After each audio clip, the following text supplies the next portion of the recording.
F1 fans, welcome to another episode of Who Moved Up and Who Moved Down in the Formula One Drivers and Teams Championships. Max is on the podium again, so I'm very, very happy. Let's see how it turned out. Gosh, you can barely see me in my black shirt on this background, but hey, it's sunny outside. I've turned on my light. This is all I can do. Let's take a look. Okay, so we're going from Miami to Montreal, Canada. These are the changes. I mean, just look at that jump from 100 to 131. Antonelli is totally being a superstar. In terms of swaps, okay, Hamilton has gotten ahead of Norris. Hamilton had a great weekend.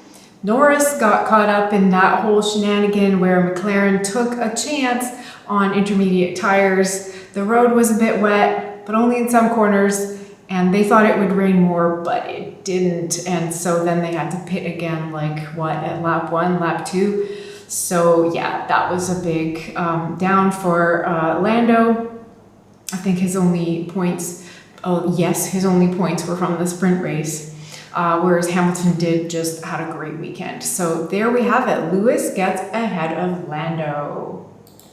Okay, we've also got Gasly gets ahead of Behrman. Yep, the Haas is like just struggling, and Gasly did a really good showing. Yeah, I know it's only 4 points, but you know, at midfield, it's hard to get a lot. So yay, Gasly, good job. Actually, Colapinto did a great drive as well. Okay, and then we have Lindblad losing out. And of course, Isaac and Carlos moving up. That was very interesting. So poor Lindblad the car just wouldn't get into gear, and we had to have 3 redos of the formation lap. Everyone was struggling with tire temperature. It was just a pretty funny circumstance that doesn't usually happen, and he never got off the line. So yep, no points there. And then what was I going to say? Oh, Isaac. Oh my God. So that was crazy because Isaac Hadjar got 2 penalties. But the thing is, he was driving so well and keeping up with the front field. So the gap between him and the next car, which is Colapinto, was like 30 plus and then 40 plus seconds. So he could literally afford a 10-second penalty, a pit stop, and then followed by a stop and go penalty, where they stopped and didn't go. They stopped and waited. It's like they served another 10-second penalty, but I don't think they were supposed to. And that all happened, and he was still ahead of Colapinto. So he was fortunate that there was such a big gap. But yeah, poor Lindblad has dropped down. And then the final, now this I have no explanation for. Stroll has moved ahead of Alonso. I know they're both tied at 0, but there must have been just some, he ended up higher in the rankings. But I'm sorry, I don't have the memories of what exactly happened to them. I didn't make any notes on that. It didn't jump out at me. But hey, that's a good thing for him on his home race, right? Which otherwise was just a bit blah for them because they're still, and again, struggling. Further than that, everyone else stayed the same. Antonelli, 4 wins in a row now, pretty awesome. Russell fought, him and Antonelli traded lead like so many times. It was really good racing. It was close racing, but then Russell's power unit issue, car stopped. So that was just tragic. He was so frustrated. He could have won. He might have won. We would have had some amazing, another 30 plus laps of amazing racing out of that. The Leclerc, not happy at all. He actually said it was the hardest weekend he's ever had in F1. I felt so bad for him. He definitely got points though, but he's just not feeling that car. So that also saved Hadjar, because I think Hadjar was right behind him in the main race. And so because Leclerc was that slow, like it didn't save Hadjar. It just because of Hadjar's penalties, he didn't get past Leclerc. It actually saved Leclerc that Hadjar got all those penalties, because Hadjar might have gotten him. He even said towards the end of the race, I just drove to finish the race. He dropped off in pace and just dropped behind the leaders.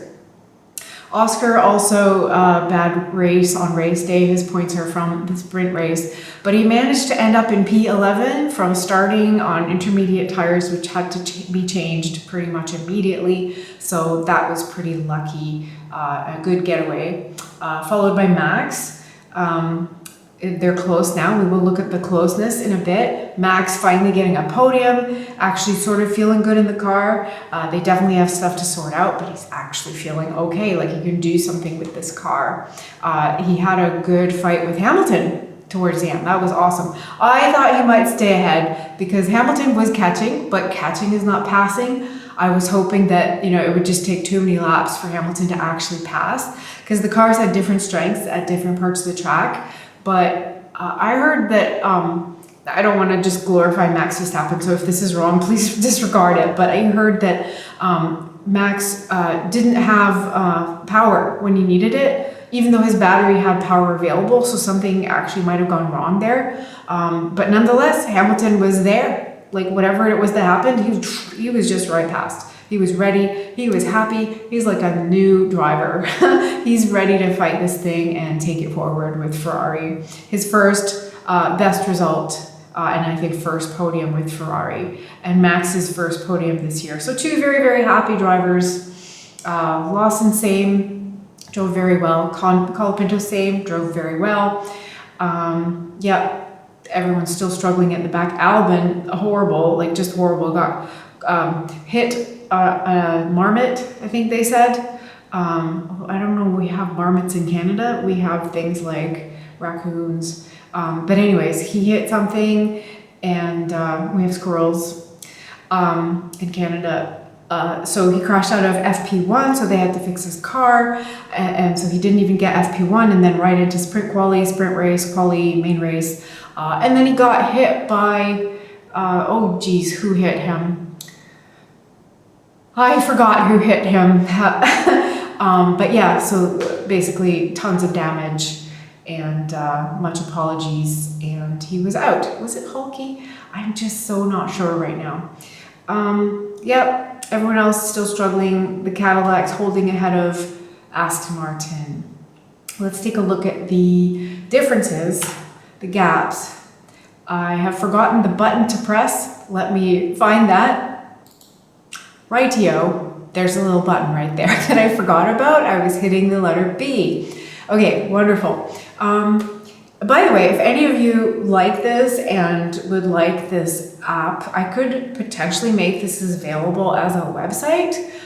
Let me know. It's just something I've been toying around with. I may not necessarily do it because I am doing so many things. This is just one of the things that I do. I also have a gaming channel. I'm developing a VR game on top of fitness, on top of, just like everything else. So if you would like it, maybe let me know. But yeah, I've hit the B button to see the gaps. Okay, yeah. Big gap there. No wonder Russell was so pissed off. Like, this is becoming a significant gap. He's gonna have to win a lot of races if Kimi is in P2 in order to close that gap.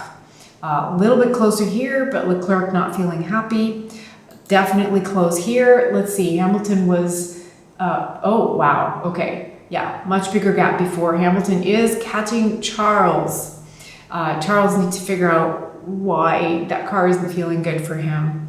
I hope they're not developing it away from Charles. Hopefully they can give each driver what they need from the car, because Charles has been so good in these years. When the car was bad, nobody else could drive it as well as him. Sainz had moments of brilliance, but Charles has consistently delivered the best out of that car. Let's see, where else do we have a smallish gap? Max catching up to Piastri. Unfortunately for me, I think it's only because Piastri had an abysmal race. Performance-wise, I do think McLaren is faster than Red Bull. Red Bull's going to have to pull more stuff out. Then we have a big gap, and then we hit the rest. So this is a reasonably small, these are all reasonably small gaps. So we're kind of close-ish in this whole area. Gasly, Behrman, Lawson, Colapinto, and Hadjar. With Hajar, if he keeps driving like he did, he can potentially blast ahead of all of them, potentially even in one race. He went from 4 to 14. That's 10 points. Franco got, let's see, okay, he got 8 points.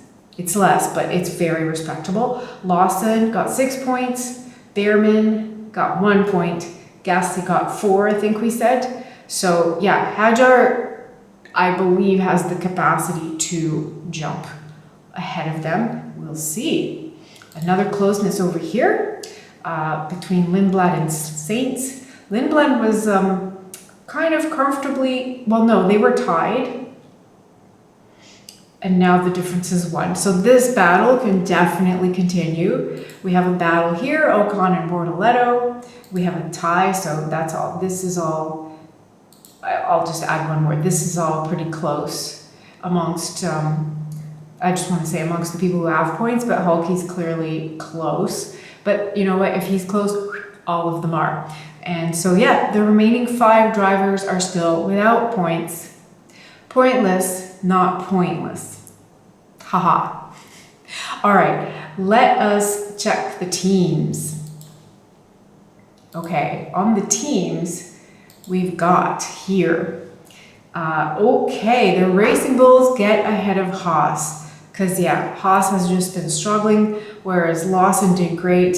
And imagine if Lindblad had done something, because he was placing really well in the qualies. So yeah, they are rightfully and thoroughly, I think, jumping ahead. I think that's it. Everyone else is the same. Mercedes still leading by a lot. Okay, there's some closeness here, but I think the trajectory is Racing Bulls to pull away, and maybe there's some closeness here because Audi has been struggling, although they have moments of brilliance, so I actually don't really expect this to change. And then of course tied with no points is still our last 2 teams. All right, that has been it. We've had some moves. We saw what they are. We saw where the close battles are. We will keep monitoring. Our next upcoming races, if you can believe, we have another weekend coming with no race, but then we're going to be having Monaco and Spain in a double header. And I'll keep doing videos after each one. I've actually added to my to-do list to do the animations with the cars going across to see, you know, who gets ahead and who passes whom during the season, like a little mini race. So that will get done sometime soonish. And we're approaching, you know, a third of the way through the season or so. So it's definitely time to start putting that forward. You can look forward to that. Yeah, if you like the video, if you want to support, please like. Please be subscribed. Make sure that you get notified of new ones. They come into your feed. And of course, it helps a great deal if you share with people you know, so that the audience can grow, because, hey, this is really the reason I can do it. That I want to do it is because I see that there are other people out there who like to see this kind of comparison. Because yeah, I always forgot where their points were last week by the time we see the points this week. So this is the big comparison. And so on that note, see you next time.